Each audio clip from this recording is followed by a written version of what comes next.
Welcome, Gunrunner.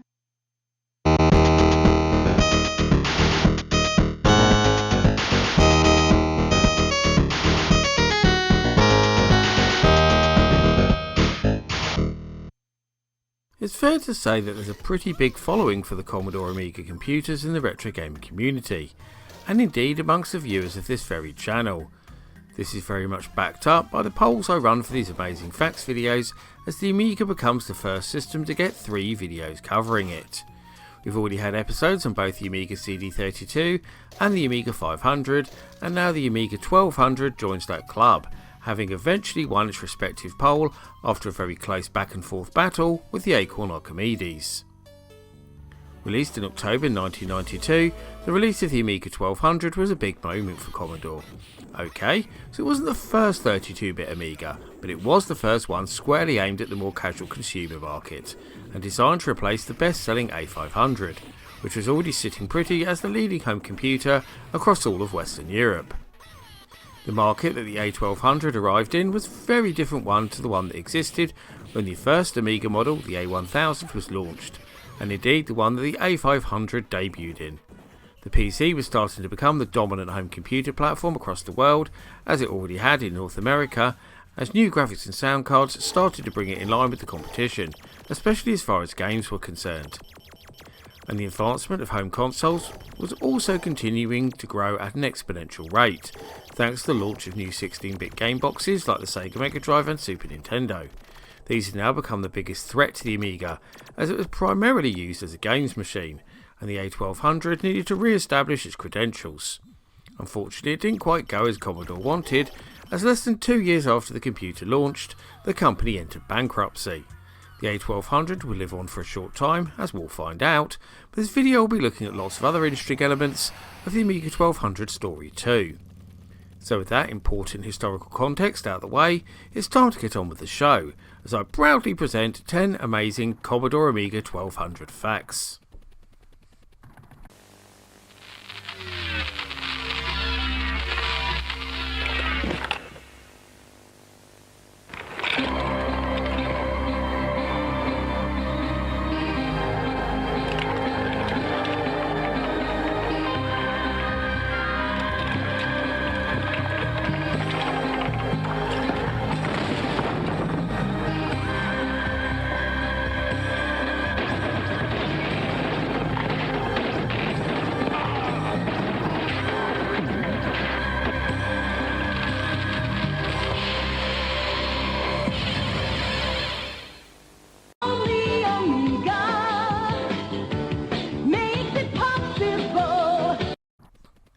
Obviously, the biggest change in the A1200 from the A500 and other Amigas that came before it was the upgrade to a 32-bit CPU. This was recently becoming the new standard, with many 32-bit PCs already on the market, as well as 32-bit Atari computers like the TT and Falcon, as well as the Acorn Archimedes, of course. Not to mention the new 32-bit games consoles that were appearing on the horizon too, starting with the FM Town Smarty and Commodore's own CD32, of course. The excitement of having a 32-bit Amiga soon turned to disappointment amongst many hardcore Amigos, as they learned that Commodore had downgraded the spec on the A1200, deciding to base it around a Motorola 68020 CPU rather than the promised 68030, which they decided to reserve for the A4000, but more on that venture a bit later. The 020 was actually first launched in 1984, so by 1992 it was already quite long in the tooth, and the press of the time picked up on this, with many being baffled at Commodore's decision, especially as the rival Atari Falcon included an 030 as its base CPU. In fact, Motorola themselves had replaced the 020 with an 030 within 2 years of release, with the later adding a data cache, memory management unit, and burst mode amongst other minor features. It could also be clocked much faster than the previous processor, and cost almost the same to make. So why on earth did Commodore go for the 020 then? The story goes that Motorola still had stacks of 020 chips they wanted to get rid of, and offered them to Commodore on the cheap. By this time, Commodore were looking to save money in any way they could, more on this later, and so took them up on their generous offer, hoping that potential consumers wouldn't pick up on it. Of course, lots of external companies came up with various ways to replace the 020 with 030s, 040s and even 060s, as well as various accelerators, but these were strictly for the hobbyist, and the A1200 was never sold with anything other than a disappointing 020 as standard.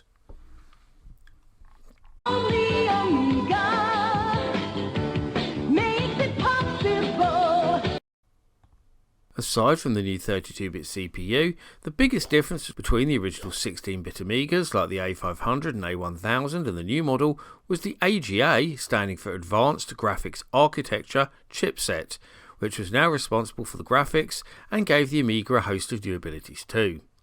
This replaced the long proposed AAA chipset, which I'll go into a little bit later on.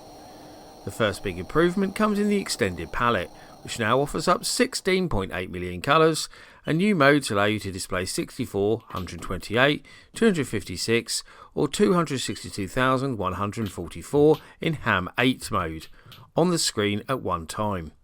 Unlike earlier Amiga chipsets, all colour modes are available at all display resolutions, which now go up to 1440 x 580. AGA also improves sprite capacity, scrolling and graphics performance in general.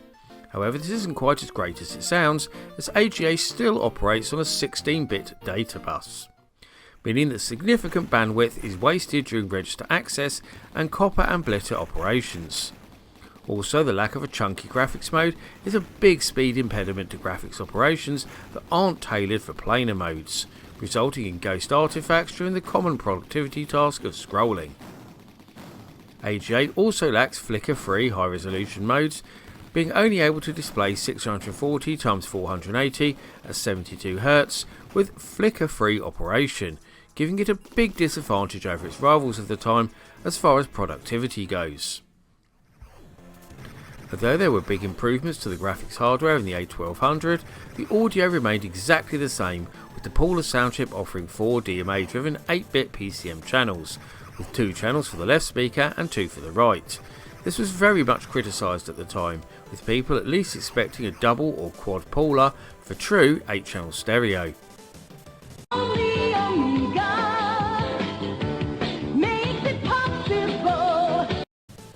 In the last entry I mentioned that the 32-bit Amigas were originally supposed to get something very different in terms of graphical hardware, and I said that I would follow up on this point later, and I figured it was best to lead straight into it given the two facts are so closely related.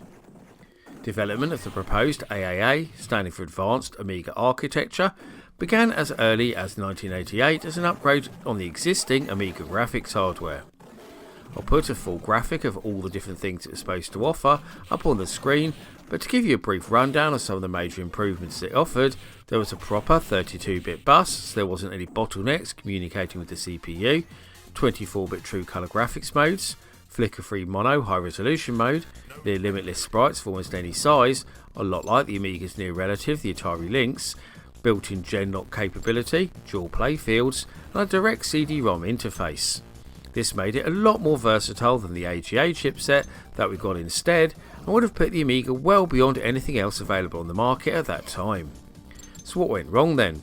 Well, the Amiga team had numerous problems trying to get the chips working as intended, and were endlessly trying to fix bugs and add additional functionality. In the end, Commodore simply gave up, as it was costing them too much money and they were desperately trying to cut costs. But the AAA chipset wasn't the only R&D casualty at Commodore, because another chipset, codenamed Hombre, that was scheduled for even further on in the future was also cancelled. This differed greatly from AAA and AGA because it wasn't an upgrade on the existing hardware, it was a totally new design based on RISC technology. Thusly, it would have removed all backwards compatibility and taken the Amiga along a very different and totally new path. But that's very much a subject for another video.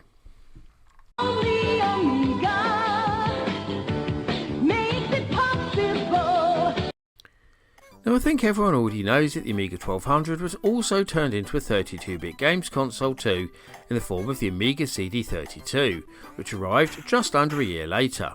Indeed, it's already been the subject of an Amazing Facts episode itself, which I've linked down in the description for those who want to know more, because I don't see much point in covering it all again here.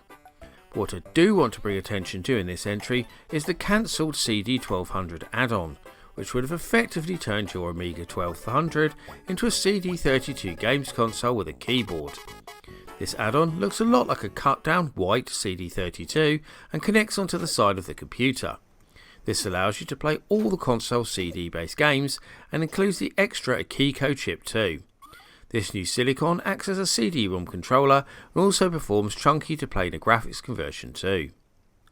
The CD-1200 was shown to the press and announced for release in magazines of the era, but never made it out the door sadly.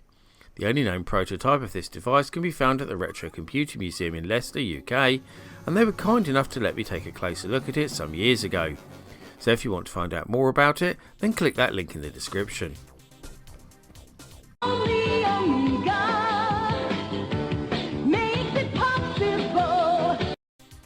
The Amiga 4000 was originally intended to both replace the A3000 and become the first AGA-enabled Amiga computer, but after being delayed several times it ended up launching in Germany just a matter of weeks before the launch of the A1200 in the UK, with both arriving on the market in October 1992. However, they were both aimed at very different markets indeed. The A4000 was squarely designed as a professional computer, particularly for use in graphic design and special effects, and the much beefier CPU proved this. Earlier models shipped with a 25 MHz Motorola 68030 processor, with that later being replaced with an even more powerful 040. There were later unofficial upgrades that allowed you to use an 060 or even a PowerPC CPU instead. It also shipped with 2 MB of RAM as standard, with the option to easily add a further 16 by using plug-in 32-bit sims. The other big benefit of the A4000 was its increased expandability options. As expected with a computer aimed at a very niche market, sales of the A4000 were reportedly very small, with just over 11,000 units being sold in its German target market before it was discontinued just 2 years later. But for many it was the ultimate Amiga and the dream machine of many spotty teenagers in the early 90s.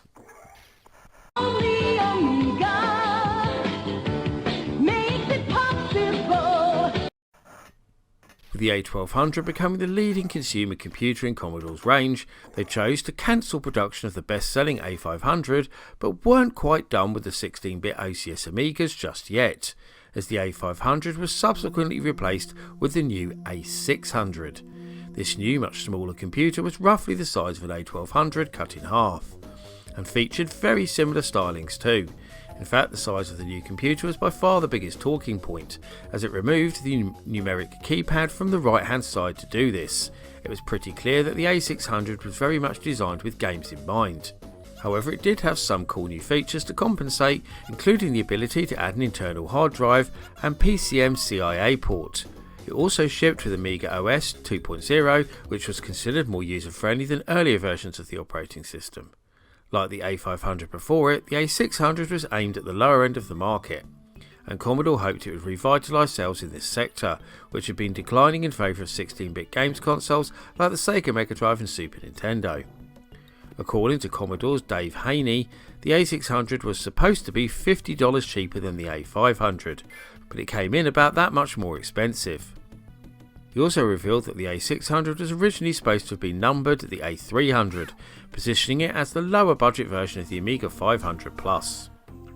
The higher than expected price for the Amiga 600 meant that it proved a lot less popular than Commodore expected, and they continued to lose ground to consoles in this sector of the market. They were now pinning all their hopes on the success of the A1200 and CD32 console.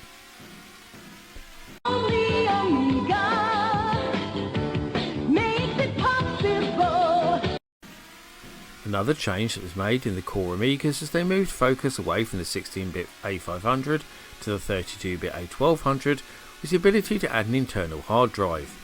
Of course, hard disks were already commonplace in even the most basic PCs at this time, and more expensive productivity-focused Amigas like the A2000 and A3000 also included them as part of their PC-like pizza box design.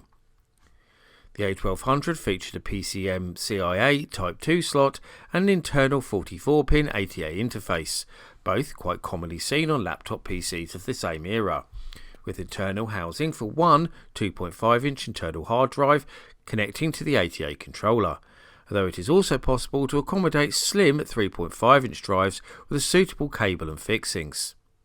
You could of course still connect up external hard drives too, especially useful when you consider that the maximum size of the internal drive was just 2 GB, although this has been raised significantly with modding and more modern solutions. And on the subject of drives, I should also mention the disk drive debacle, as a much less positive feature of the A1200. It was widely expected that the new 32-bit Amigas would feature a high density disk drive as standard, but when it arrived it still had a standard 3.5-inch double density drive, like the Amigas before it. Again, this seemed like another thoughtless cost saving measure by Commodore that once again left many hardcore Amiga owners furious.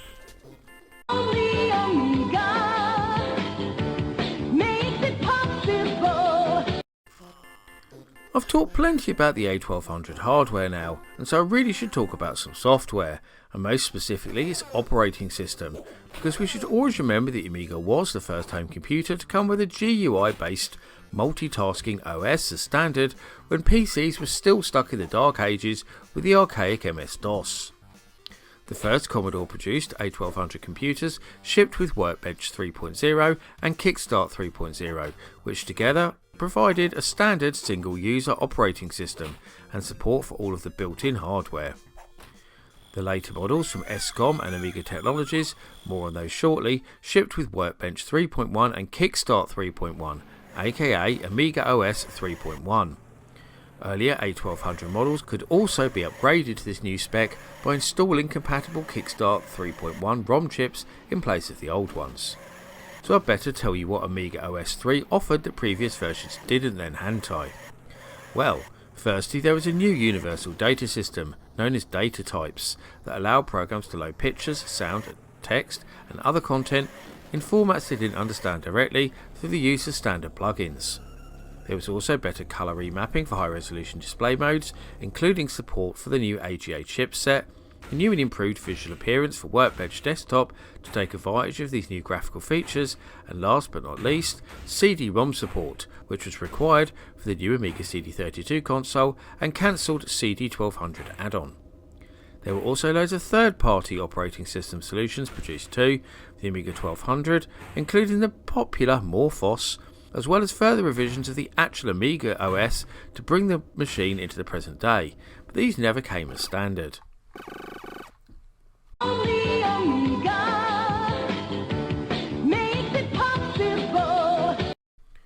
One of the biggest success stories when it came to the Amiga 500 was the custom bundles that were created to help sell the machine to consumers, particularly in the UK.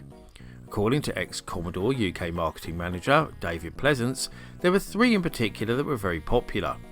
Firstly, there was the Batman pack, which included the excellent game based on the first film starring Michael Keaton by Ocean Software, as well as the equally excellent port of the hit title arcade game New Zealand Story, acclaimed Flight Sim Interceptor, and Deluxe Paint 2 for those who wanted to get a bit more creative. David Pleasance has stated that this was the bundle that finally gave them the edge over the rival Atari ST, selling over 2 million units. That massively successful bundle was followed up by several more, including the similarly themed Screen Gems, a collection of movie-themed games, the arcade port-focused Flight of Fantasy bundle, and Cartoon Classics collection, with titles like The Simpsons and Captain Planet amongst others. These heavily games-focused bundles were created specifically to appeal to what was popular at the time, and appeal to those who knew very little about computers and just wanted something to play games on in the home. So you would think that the folks at Commodore would come up with something equally appealing to the A1200 too, but they didn't. In fact, quite the opposite, as it's hard to work out what they were even thinking with the new 32-bit bundles. They seemed to want to push the productivity elements of the computer more than before and focus less on the games. So you would have found things like the final copy word processor in the box, as well as a trial version of the Photogenics graphics package, and of course the new AGA version of Deluxe Paint, a staple of the Amiga. Originally the only games included were Oscar and Dennis, 2 rather disappointing platformers with very little mainstream appeal. These were later replaced with Sleepwalker, a special game and pack created for the Comic Relief charity, and even later still Pinball Dreams and Whiz, another very lacking platformer. It makes you wonder if Commodore could have improved on the 1 million A1200 units sold by offering something more appealing to the general consumer, just as they had done with the A500 before it and all those brilliant games related bundles. On the Amiga, makes it possible. As I mentioned in the introduction to this video, in May 1994 Commodore International announced they were entering voluntary bankruptcy, having just posted an $8.2 million loss for the previous quarter. Initially this only affected the parent company, as the Commodore subsidiaries in Canada, Germany, the Netherlands and the United Kingdom were still profitable and continued to trade, initially selling through existing stock and adding things like peripherals to their range in order to diversify and make a bit more cash. Both Commodore BV and Commodore UK were interested in making bids to acquire the parent company, but only the latter managed to secure enough funding to go ahead. However, they pulled out when they learned that huge PC manufacturers Dell and Escom were interested in purchasing Commodore, knowing that they would not be able to compete. On the 22nd of April 1995, it was announced that the successful bidder was German PC manufacturers Escom, who beat Dell's bid by $6.6 million. Commodore UK then went into liquidation on August 30th, 1995. Shortly after acquiring all rights to both Commodore and the Amiga computer, Escom relaunched the A1200 at a new price of $399.99, which was £150 more expensive than the previous model sold by Commodore UK, bringing widespread criticism from users and the press alike, with accusations of price gouging and profiteering. They drew even more criticism when people learned that these new models came equipped with a modified high-density PC disk drive, which caused compatibility problems with a host of existing software. The Escom did offer a service where you could have this problem fixed or fit the extra parts yourself, but it was too little too late, and they never managed to revive the Amiga's fortunes and never launched any of the proposed new models either. Indeed, Escom themselves also went bankrupt on the 15th of July 1996 after announcing losses of 185 million German marks that year. The Commodore trademarks were purchased the following year by Tulip Computers, whilst the remaining trademarks, together with a full set of patents, copyrights and other intellectual property, were acquired by Gateway 2000. From here we enter a really confusing timeline of events that saw both the Commodore and Amiga names and IP sold on, separated, and even fought over by different companies who believed they owned the sole rights. But it would take me far too long to go into all of that here, and we are already leaving this video on a rather solemn note already.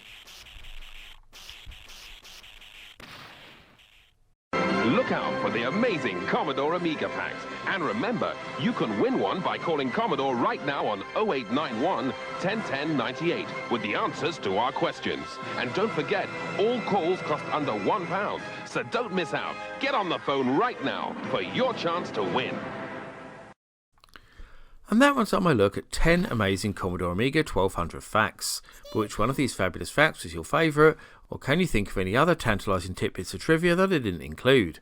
I always love to hear the thoughts of you to my audience, so please get typing in that comments section. Before I go though, I must thank all of my loyal patrons who continue to support my channel and make videos like this possible. However, I must give special thanks to following patrons and YouTube backers in particular for their much appreciated pledges. Paul Daniel, Mins, Dos Gamerman, Luke MC, Carl Olsen, Seth Robinson, Grady Haynes, Mark Strickland, Glimmertorn, Trogdor the Burninator, Daniel Skronsky, Ben P. Stein, Tabby Kitsune, Alan J. Dodds, Your Eyes Are Bleeding, David Maddox, Electron Star Collapse, and Classic Gamer 74. If you also want to help support all my creative endeavours, including this YouTube channel, then please go and check out my Patreon right now, where you can get access to a host of extra content, including downloads, exclusive videos, creative insights, and much more besides. I've been the Laird, I thank you for watching, and I'll see you all again for another video very soon.